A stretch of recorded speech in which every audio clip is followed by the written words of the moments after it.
નમસ્તે મિત્રો. મહર્ષિ પતંજલિએ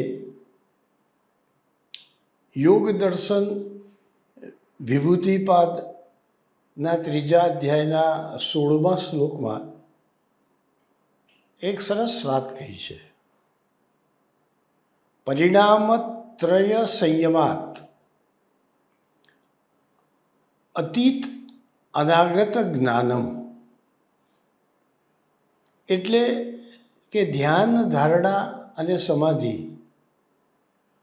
એ 3 વસ્તુ ઉપર સંયમ આવવાથી માનવી ભૂતકાળનું અને ભવિષ્યકાળનું, અતીત વીતી ગયેલું અને અનાગત જે હજુ આવ્યું નથી તેવું ભવિષ્યનું જ્ઞાન પ્રાપ્ત કરી શકે છે.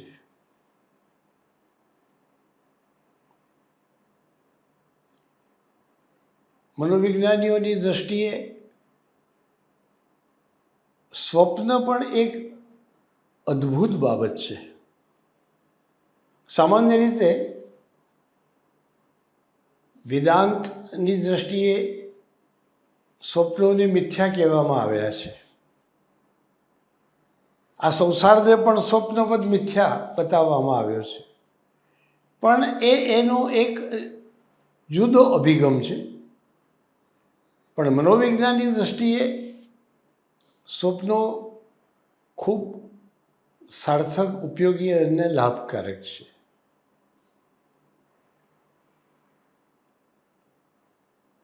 સામાન્ય રીતે આપણે સ્વપ્નને એક મનને બહેલાવવા માટેની વૃત્તિ સમજતા હોઈએ છીએ.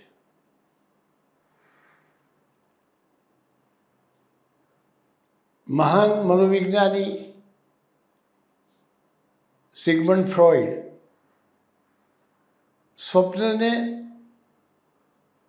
વિશ ફુલફિલમેન્ટ, ઈચ્છાપૂર્તિ તરીકે જોતા હતા. કે માણસને મનમાં જે અતૃપ્ત ઈચ્છા રહી ગઈ હોય એ ઈચ્છાને તૃપ્ત કરવા માટે મન સ્વપ્ન ઉત્પન્ન કરી અને તે વાસ્તવમાં એ ઈચ્છા પૂરી ન થઈ હોય પણ સ્વપ્નમાં એની જે ઈચ્છા હોય એની ઈચ્છાને એ પૂરી કરી લે, એવું એનું કામ છે એમ સમજતા હતા. પણ એમના જ સમકાલીન એવા બીજા મહાન મનોવિજ્ઞાની કાર્લ ગુસ્તાવ જુંગ, એમણે કહ્યું કે માત્ર વિશ ફુલફિલમેન્ટ એમ નહીં, પણ વાસ્તવમાં ખરેખર જોવા જઈએ તો સ્વપ્ન એ નીડ ફુલફિલમેન્ટ કરનારા છે. એટલે કે જરૂરિયાતની પૂર્તિ કરનારા છે. જે વસ્તુની તમને જરૂરિયાત છે. કોઈ માણસને પાણી પીવા ન મળ્યું હોય, ખૂબ તરસ લાગી હોય અને એને ઊંઘ આવી જાય તો સ્વપ્નમાં ચોક્કસપણે એની એ ઈચ્છાની પૂર્તિ થાય એવું માનવ મન કરતું હોય છે. એટલે કે એવું જ એને સ્વપ્ન આવતું હોય છે કે તેને પાણી પીવા મળી રહ્યું છે. સ્વપ્નમાં એ પાણી પીતો હોય એવું બનતું હોય છે. અને કાર્લ ગુસ્તાવ જુંગના મતને આધુનિક મનોવિજ્ઞાનીઓ પણ એ વધારે યોગ્ય છે એમ માને છે. એટલે વિશ ફુલફિલમેન્ટ નહીં પણ નીડ ફુલફિલમેન્ટ કરનારા હોય છે. સ્વપ્ન એ માનવ મનની એક અદ્ભુત વિસ્મયજનક પ્રક્રિયા છે.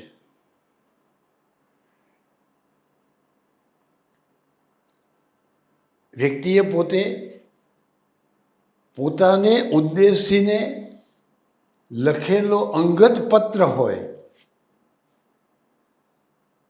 એવી એના વિષયમાં કલ્પના કરવામાં આવે છે. સ્વપ્ન એ તો આપણા મનમાં જે વિચારો ચાલી રહ્યા છે તેનું એક ચિત્રાત્મક સ્વરૂપ છે.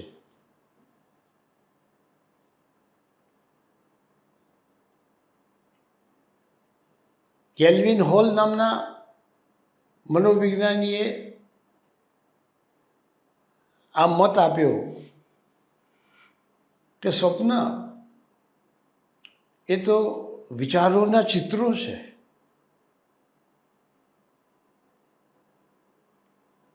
તેમણે 10,000 જેટલા સ્વપ્નો ભેગા કરી તેનું અર્થઘટન કરી અને તે કઈ રીતે એ માનવીના જીવન માટે ઉપયોગી બન્યા એનો બધો ડેટા ભેગો કરી અને એમણે એના ઉપર ઘણું બધું સંશોધન કર્યું છે.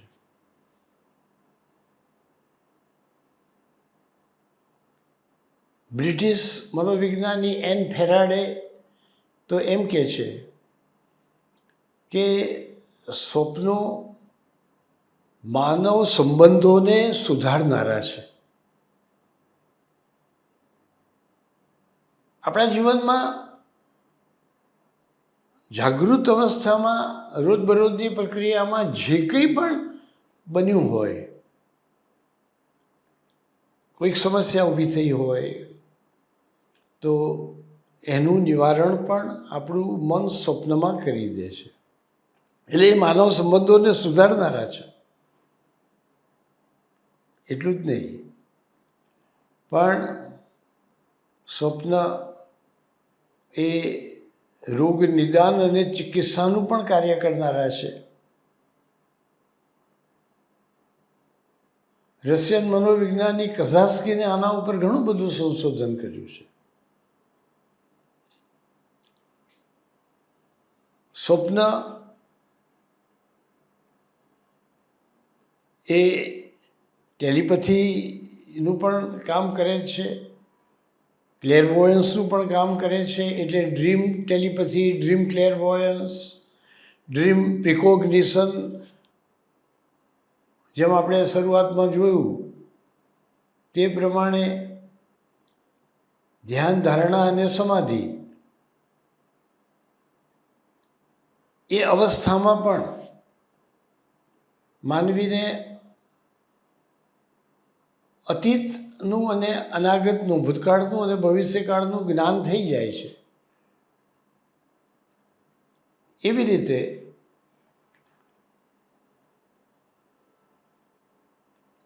કેમિકલ એન્જિનિયરિંગના હેડ ઓફ ધ ડિપાર્ટમેન્ટ, સરે યુનિવર્સિટીના કેમિસ્ટ્રીના બહુ જ મોટા પ્રાધ્યાપક અને સંશોધક એડ્રિયન ડોપ્સ, એમણે માનવ મન અને ચેતના વિશે ઘણું બધું સંશોધન કર્યું છે. અને એ સંશોધન દરમિયાન એમણે એવું શોધી કાઢ્યું છે કે માનવ મન સ્વપ્ન અવસ્થા દરમિયાન આખા બ્રહ્માંડ સાથે એકતા સ્થાપી દે છે. એને સાયકોટ્રોનિક વેવ ફ્રન્ટ નામની એક થિયરી આપી અને જણાવ્યું કે માનવ મન વર્તમાનમાં પણ ભવિષ્યકાળના તરંગોને પકડી લે છે અને એને કારણે ભવિષ્યમાં જે ઘટના બનવાની હોય તે ઘટનાની તેને પહેલેથી જાણ થઈ જાય છે. અને એવી કેટલીય ઘટનાઓ બની છે કે જેને કારણે કોઈ અકસ્માત થવાનો હોય, કોઈ હુમલો થવાનો હોય, કંઈ ને કંઈ એવી દુર્ઘટના થવાની હોય તો સ્વપ્નના માધ્યમથી એને પહેલેથી ખબર પડી જાય છે. અમેરિકાના પ્રેસિડેન્ટ અબ્રાહમ લિંકનને પણ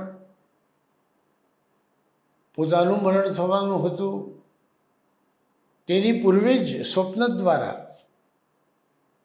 તેની જાણ થઈ ગઈ હતી અને ખરેખર તે પ્રમાણે જ બન્યું હતું. આવી તો અનેક ઘટનાઓ છે. બ્રિટનના રાજકારણના મુત્સદ્દી અગ્રણી વિન્સ્ટન ચર્ચિલને પણ દિવાસ સ્વપ્ન આવ્યું હતું અને દિવાસ સ્વપ્નમાં તે સ્થળ ઉપર દુશ્મનોના વિમાનો બોમ્બાર્ડિંગ કરશે તેવું સ્પષ્ટ દર્શન થયું હતું અને તેને કારણે તાત્કાલિક મિટિંગમાંથી ઊભા થઈ અને એ રસોડાના ભાગમાં જઈ અને એ ભાગને બધાએ ખાલી કરી દેવો એ પ્રમાણે સૂચના આપી હતી અને થોડીક વારમાં જ દુશ્મનોના વિમાનોની ત્યાં આગળ આગમનની પરિસ્થિતિ ઊભી થાય છે, સાયરનો વાગે છે અને બરાબર ચર્ચિલે કહ્યું હતું તે જે સ્થળે એમની મિટિંગ યોજાઈ હતી તે સ્થળે જે રસોડાનો ભાગ હતો ત્યાં જ બોમ્બાર્ડિંગ થાય છે અને એ બધો જ ભાગ બિલકુલ ધ્વસ્ત થઈ જાય છે. જો ત્યાં કોઈ હોત તો એનું ચોક્કસપણે મરણ થઈ ગયું હોત. તો ચર્ચિલ જેવા મુત્સદ્દીને પણ દિવા સ્વપ્ન દ્વારા આ ભવિષ્યમાં થનારી દુર્ઘટનાનું જ્ઞાન થઈ ગયું હતું. તો એડ્રિયન ડોબ્સ કહે છે કે સાયકોટ્રોનિક વેવ ફ્રન્ટને કારણે માનવીને ક્યાં પોતાના જીવનમાં બનનારી ઘટના હોય કે ક્યાં બીજા કોઈ વ્યક્તિના જીવનમાં બનનારી ઘટના હોય એના જે તરંગો છે એ એના મસ્તિષ્કમાં એ ગ્રહણ થઈ જાય છે અને એને કારણે એને દર્શન થાય છે. એ સ્વપ્ન દ્વારા વિશેષ કરીને એને ક્યાં રાત્રિના સ્વપ્ન દ્વારા અથવા દિવા સ્વપ્ન દ્વારા પણ કંઈક એવો પૂર્વાભાસ પણ થાય છે અને એના દ્વારા એ ઘટનાનું એને દર્શન થઈ જાય છે. કેટલાય લોકોને પોતાના જીવનમાં થનારી દુર્ઘટના હોય, એમની હત્યા થવાની હોય, તો એવી ઘટનાઓની જાણ થઈ જતી હોય છે. સ્વપ્ન એ અનેક રીતે ઉપયોગી પણ છે. કેટલીક વાર સ્વપ્નના સંકેતને અનુસરવાથી માનવીને જબરજસ્ત લાભ થઈ જતો હોય છે. એનો જો આપણે એક ઉત્તમ ઉદાહરણ જોઈએ તો અમેરિકાના એક અત્યંત ધનાઢ્ય ધનકુબેર કહેવાય એવા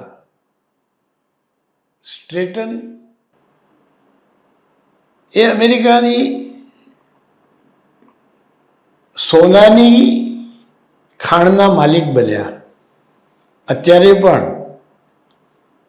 કોલોરાડોનો જે પ્રદેશ છે ત્યાં એમની જે સોનાની ખાણ આવેલી છે એ દુનિયાની બીજા નંબરની સોનાની ખાણ છે અને એ સોનાની ખાણના માલિક બન્યા, આટલા બધા ધનવાન બન્યા, એની પાછળ પણ સ્વપ્નનો જ મોટો ફાળો છે. અત્યંત ગરીબ અવસ્થામાં એ જીવતા હતા. સામાન્ય સુથારી કામ જેવું એ કામ કરતા હતા. એમાં પણ ધંધામાં ખોટ આવવાને કારણે ખૂબ જ મુશ્કેલ પરિસ્થિતિમાંથી પસાર થઈ રહ્યા હતા. ત્યારે એમને એક દિવસે સ્વપ્ન આવ્યું. 4 જુલાઈનો એ દિવસ હતો અને એ સ્વપ્નમાં એમને દેખાયું કે કોલોરાડો પ્રદેશ છે, બેન્ટિલ નામનો પર્વત છે, ત્યાં એ ખોદકામ કરી રહ્યા છે અને ત્યાંથી તેમને પુષ્કળ સોનું મળી રહ્યું છે. એટલું બધું એ સ્વપ્ન આવ્યા બાદ એમને એવી આંતર અનુભૂતિ થવા લાગી, એવી આંતર પ્રતીતિ થવા લાગી કે આ સ્વપ્નને એમણે માટે થોડી માહિતી પૂછી તો તેણે કહ્યું કે થોડા વર્ષો પૂર્વે અહીંયા ભૂસ્તર શાસ્ત્રીઓએ સર્વેક્ષણ કર્યું હતું અને એમ કહ્યું હતું કે આ જગ્યાએથી પથ્થરો સિવાય બીજું કશું મળે એવું નથી, એટલે અહીંયા ખોદકામ કરવાથી કશું મળી આવે એવી કોઈ શક્યતા નથી. પણ એનું મન માન્યું નહીં. જે આંતરપ્રતીતિ હતી, એને થયું કે ભલે મારો મિત્ર મને સાથ આપે કે ના આપે, હું પોતે ત્યાં જઈ અને કંઈક મળી આવે છે કે કેમ તે જોવાનો પ્રયત્ન કરું. તે પોતે કોલોરાડોના તે પ્રદેશમાં ગયો. સ્વપ્નમાં જોયું હતું તે બધી જગ્યા શોધી કાઢી, ત્યાં થોડું ખોદવાનું ચાલુ કર્યું અને એક સોનાનો ટુકડો મળી આવ્યો. સારો એવો મોટો સોનાનો ટુકડો હતો. એને વેચીને ઘણા પૈસા મળ્યા. એ પૈસા એ જગ્યાને ખરીદી કરવા માટે જ એણે વાપર્યા. એને થયું કે સોનાનો ટુકડો મળી આવ્યો તો હજુ વધારે કંઈક મળી આવશે. આ યોગાનુયોગ નથી. સંયોગી રીતે મેં ખોદ્યું અને મને સોનાનો ટુકડો મળી આવ્યો એવું નથી. એટલે એણે પછી ત્યાં વધારે ખોદકામ કરવા માંડ્યું.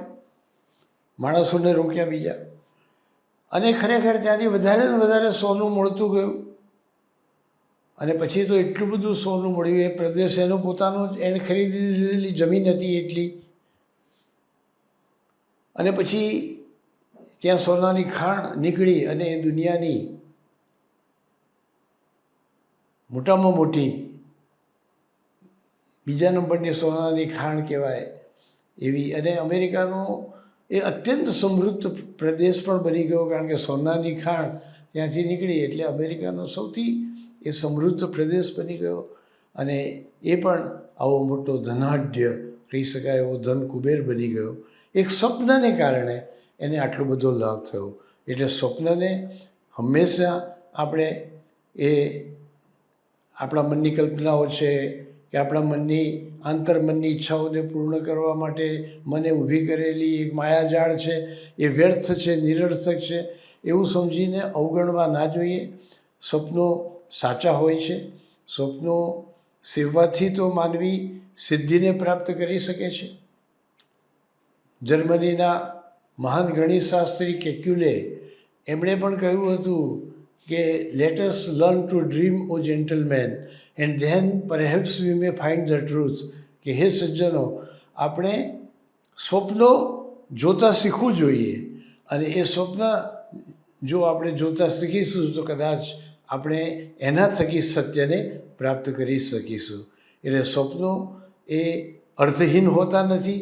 સ્વપ્નો બધા જ કેટલાક હોય, પણ બધા સ્વપ્નો અર્થહીન હોતા નથી.